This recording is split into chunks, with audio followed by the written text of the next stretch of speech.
All right, today we are diving deep into a true street food legend, the Vada Pav. It's cheap, it's delicious, it's everywhere. But have you ever stopped to think about what's actually happening to your body after you eat one? Well, we're about to look at a pretty fascinating experiment that blows the lid off this. And trust me, the results are probably not what you're expecting. Okay, so let's just jump right into it.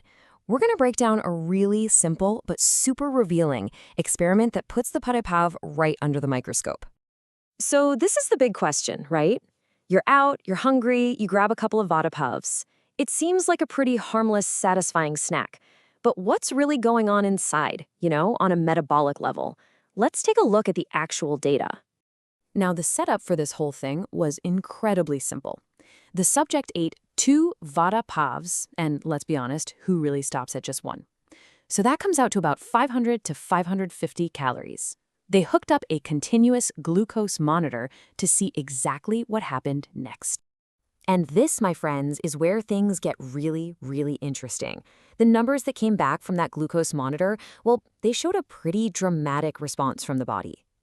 So here it is, the big number, 54 milligrams per deciliter. That is a huge spike in blood sugar. Just to give you some perspective, for a lot of people, that kind of jump from a single snack is massive. It pushes your levels way up into a zone that, you really don't want to be in for very long. But here's the kicker. It's not just how high the spike was, it's how long it lasted. If you look here, it took almost 3 hours for the body's blood sugar to get back to normal. So for 3 straight hours, your system is just working on overdrive, trying to deal with that massive sugar rush. So of course, this begs the question, why? What on earth is in a Vada Pav that causes a reaction like this? Let's break this thing down.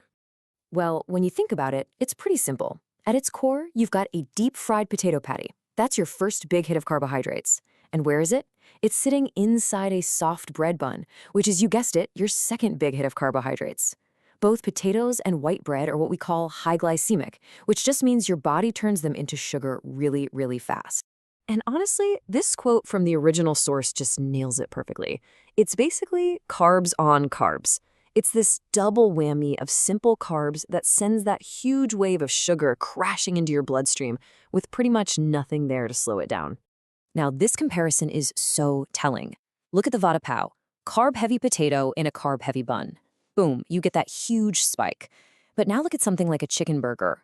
You still have the carb from the bun, but the protein in the chicken, it acts like a brake. It slows down how quickly your body absorbs the sugar from the bun, and the result, a much smaller, much more manageable spike. Okay, but this next part is what I think is truly eye-opening. How does the Vada Pav stack up against other foods that we all think of as junk food? I promise you, the results are going to surprise you. Just look at these numbers. They are wild.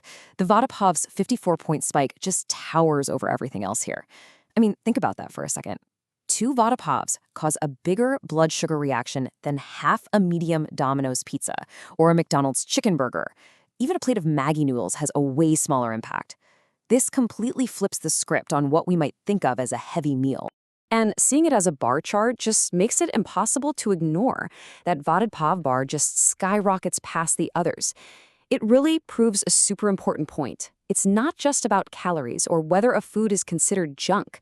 It's about the actual building blocks of the food, its macronutrient makeup. So, after seeing all this pretty stark data, what's the big lesson here? What should you actually remember the next time you're reaching for a quick snack?